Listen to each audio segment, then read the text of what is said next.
अपनी ताकत की पहचान। एक चिड़िया का एक दाना पेड़ के कंदरे में कहीं फंस गया था। चिड़िया ने पेड़ से बहुत अनुरोध किया उस दाने को दे देने के लिए, लेकिन पेड़ उस छोटी सी चिड़िया की बात भला कहाँ सुनने वाला था। हार कर चिड़िया बढ़ई के पास गई और उसने उससे अनुरोध किया कि तुम उस पेड़ को काट दो, क्योंकि वो उसका दाना नहीं दे रहा। भला एक दाने के लिए बढ़ई पेड़ कहाँ काटने वाला था। फिर चिड़िया राजा के पास गई और उसने राजा से कहा कि तुम बढ़ई को सजा दो, क्योंकि बढ़ई पेड़ नहीं काट रहा और पेड़ दाना नहीं दे रहा। राजा ने उस नन्ही चिड़िया को डांट कर भगा दिया कि कहाँ एक दाने के लिए वो उस तक पहुँच गई है। चिड़िया हार नहीं मानने वाली थी। वो महावत के पास गई कि अगली बार राजा जब हाथी की पीठ पर बैठेगा तो तुम उसे गिरा देना, क्योंकि राजा बढ़ई को सजा नहीं देता। बढ़ई पेड़ नहीं काटता, पेड़ उसका दाना नहीं देता। महावत ने भी चिड़िया को दपट कर भगा दिया।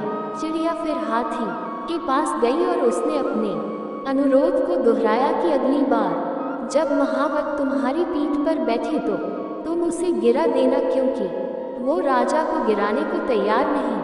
राजा बढ़ई को सजा देने को तैयार नहीं, बढ़ई पेड़ काटने को तैयार नहीं, पेड़ दाना देने को राजी नहीं। हाथी बिगड़ गया। उसने कहा, ऐ छोटी चिड़िया, तू इतनी सी बात के लिए मुझे महावत और राजा को गिराने की बात सोच भी कैसे रही है। चिड़िया आखिर में चींटी के पास गई और वही अनुरोध दोहरा कर कहा कि तुम हाथी की सूंड में घुस जाओ।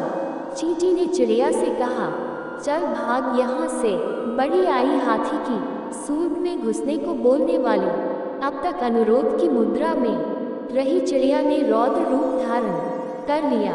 उसने कहा कि मैं चाहे पेड़, बढ़ई, राजा, महावत और हाथी का कुछ न बिगाड़ पाऊँ, पर तुझे तो अपनी चोंच में डाल कर खा ही सकती हूँ। चींटी डर गई। भागकर वो हाथी के पास गई। हाथी भागता हुआ महावत के पास पहुंचा। महावत राजा के पास कि महाराज, चिड़िया का काम कर दीजिए, नहीं तो मैं आपको गिरा दूंगा। राजा ने फौरन बढ़ई को बुलाया, उससे कहा कि पेड़ काट दो, नहीं तो सजा दूंगा। बढ़ई पेड़ के पास पहुंचा। बढ़ई को देखते ही पेड़ बिलबिला उठा कि मुझे मत काटो, मैं चिड़िया को दाना लौटा दूंगा। अंत में चिड़िया ने अपना दाना पेड़ से प्राप्त कर लिया और वो खुशी खुशी अपने घोंसले में चली गई।